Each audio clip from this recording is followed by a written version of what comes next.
नमस्कार, मैं हूं आयुषी। आप देख रहे हैं हिंदी न्यूज नाउ। आइए नजर डालते हैं आज की कुछ खास खबर की ओर।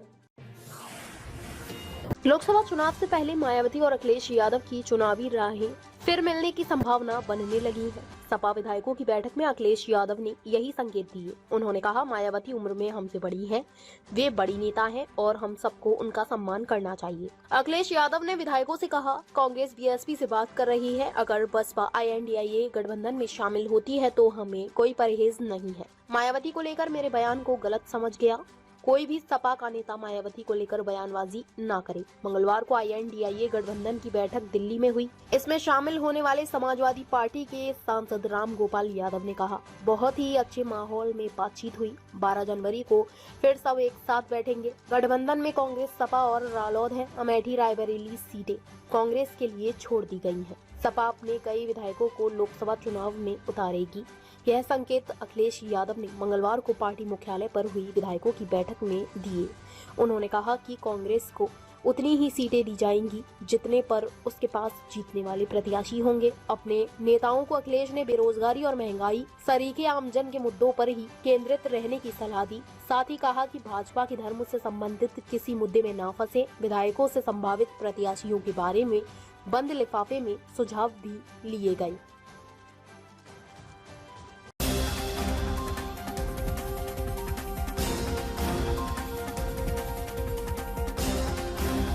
श्रीकरणपुर में भाजपा की हार पर बोले मंत्री शेखावत। कहा, सहानुभूति से गई है सीट। प्रदेश में जनता ने भाजपा पर भरोसा जताया है। श्रीकरणपुर में भाजपा की हार को केंद्रीय जल शक्ति मंत्री गजेंद्र सिंह शेखावत ने सहानुभूति की लहर से कांग्रेस की जीत बताई है। मंत्री शेखावत ने कहा कि किसी जगह अगर किसी व्यक्ति का देहावसान हो जाता है और उसके बाद अगर वहां चुनाव होते हैं तो निश्चित तौर पर उसके प्रति सहानुभूति होती है और इसीलिए श्रीकरणपुर में कांग्रेस को सीट सहानुभूति की वजह से मिली है। केंद्रीय मंत्री गजेंद्र सिंह शेखावत ने कहा कि प्रदेश में हमारी डबल इंजन की सरकार है और पूर्ण बहुमत से सरकार बनी हुई है, जिसको जनता ने पूर्ण बहुमत दिया है। साथ ही निर्दलीय भी हमारे साथ आए हैं। इसीलिए अब हम 5 सालों में प्रदेश में सुशासन स्थापित करेंगे। दरअसल केंद्रीय जल शक्ति मंत्री अपने जैसलमेर दौरे पर आए और तब उन्होंने ये बात कही।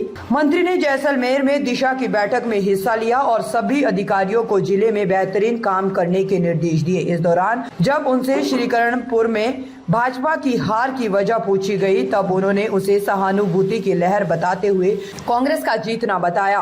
गौरतलब है कि श्रीगंगानगर जिले की श्रीकरणपुर विधानसभा सीट पर कांग्रेस ने उपचुनाव में जीत दर्ज करवाई। यहां कांग्रेस प्रत्याशी रूपेंद्र सिंह कुन्नर ने बीजेपी प्रत्याशी सुरेंद्र पाल सिंह टीटी को 11,000 से अधिक मतों से चुनाव में हराया। बीजेपी ने इस सीट को जीतने के लिए चुनाव से पहले ही अपने प्रत्याशी सुरेंद्र पाल सिंह टीटी को मंत्री पद से नवाज दिया था। दरअसल राजस्थान विधानसभा चुनाव में कांग्रेस ने उनके पिता गुरमीत सिंह कुन्नर को प्रत्याशी बनाया था, लेकिन मतदान से पहले ही बीमारी के चलते उनका निधन हो गया और इसके चलते वहां चुनाव टाल दिए गए थे। इससे पहले ये सीट कांग्रेस के ही कब्जे में थी और गुरमीत सिंह यहां से विधायक थे।